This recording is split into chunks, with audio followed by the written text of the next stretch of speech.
তাণ্ডব মুভির লাস্টের সিনে আফরান নিশো আর সিহাম আহমেদকে একসাথে দেখিয়ে রায়হান রাফি বাংলাদেশের প্রথম সিনেম্যাটিক ইউনিভার্সের ঘোষণা করে দিছে, যেটা দেখে প্রথমে আমি লিটারালি লাফাইতে শুরু করছিলাম। মানে আমাদের দেশেও সিনেম্যাটিক ইউনিভার্সের মতো জিনিস নিয়ে কাজ হচ্ছে, এটা ভাবা যায়? এইটাই তো আমরা চাই, তাই না? কিন্তু এই মুভি আর সুরঙ্গ মুভি ব্যাক টু ব্যাক দেখার পরে আমার সেই এক্সাইটমেন্টটা পুরো মাটি হয়ে গেল। কারণ মনে হচ্ছে এই যে রাফি সিনেম্যাটিক ইউনিভার্স, যেটাকে আমরা এখন থেকে আরসিইউ বলবো, এটা কোনো রকম কোনো প্ল্যানিং না করেই টিজ করা হয়েছে, যার কারণে পুরো জিনিসটা একটা জগা খিচুড়ি হইতে যাচ্ছে। এর কারণ তাণ্ডবের লাস্টে যে আফরান নিশোকে দেখানো হয়েছে সেটা আসলে সুরঙ্গ মুভিরই তার মাসুদ ক্যারেক্টার। তার মানে সুরঙ্গ মুভিও তাণ্ডবের ইউনিভার্সেরই অংশ, রাইট? তো এইখানে প্রবলেমটা কি? প্রবলেম হলো এমন কিছু অ্যাক্টর আছে যারা সুরঙ্গ আর তাণ্ডব এই দুইটা মুভিতে কাজ করছে, কিন্তু দুইটা ভিন্ন ভিন্ন চরিত্রে। এই ধরেন শহীদুদ্দিন জামানের কথাই ধরা যাক। সুরঙ্গ মুভিতে তার ক্যারেক্টারের নাম ছিল আপেল খান আর উনি ছিলেন একজন পুলিশ ইন্সপেক্টর, কিন্তু তাণ্ডব মুভিতে আবার উনি যেই ক্যারেক্টারটা প্লে করছেন সেটার নাম রফিকুল্লাহ, যিনি একজন রিটায়ার্ড আইজিপি। তাহলে একই মানুষ একই ইউনিভার্সে দুইটা আলাদা আলাদা ক্যারেক্টার কিভাবে হইতে পারে?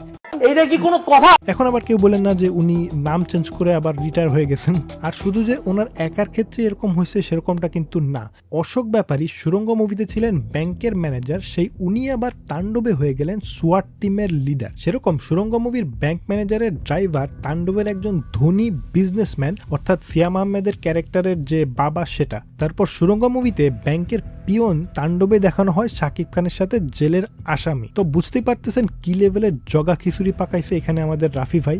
মানে কি বলবো, যাই হোক। তো এরকমটা হলো কেন? বাংলাদেশে কি অভিনেতার অভাব আছে যে একই ইউনিভার্সের দুইটা আলাদা ক্যারেক্টার প্লে করার জন্য একই অ্যাক্টরকে নিতে হবে?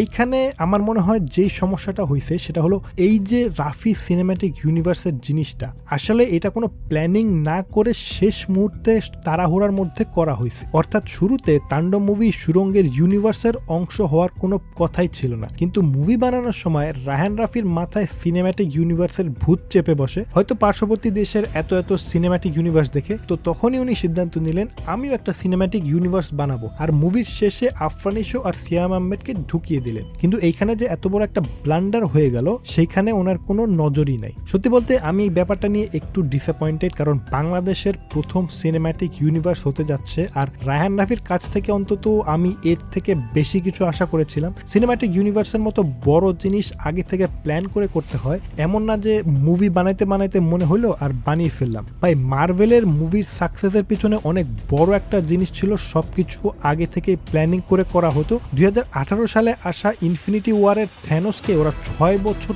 আগে থেকে মাল্টিপল মুভিতে টিজ করে গেছে, সে কারণে কিন্তু এমসিইউ এত কানেক্টেড ফিল হয়। এখন আমি আবার বাংলাদেশের মুভি প্ল্যানিং নিয়ে কি বলবো? আমাদের তো এখন পর্যন্ত কুরবানি ঈদে রিলিজ হওয়া মুভির শুটিংই শুরু হয় রোজার ঈদের পরে। মানে মাত্র 2 মাস 10 দিনের মধ্যে একটা মুভির শুটিং, এডিটিং, ডাবিং আর ভিএফএক্স যদি শেষ করা হয় তাহলে মুভির কোয়ালিটি তো এমনই হবে, তাই না? আর সিনেম্যাটিক ইউনিভার্স প্ল্যান করে করার কথা তো ভুলেই যান। এটা নিয়ে আমি নেক্সট ভিডিওতে কথা বলবো, যেটা বাংলাদেশের মুভির অনেক বড় একটা সমস্যা। তো সেই ভিডিও দেখতে চাইলে চ্যানেলে সাবস্ক্রাইব করে ফেলুন, আর তুফান মুভির শেষ সিনের চুলচেরা বিশ্লেষণ দেখতে চাইলে স্ক্রিনে দেওয়া ভিডিওতে ক্লিক করুন।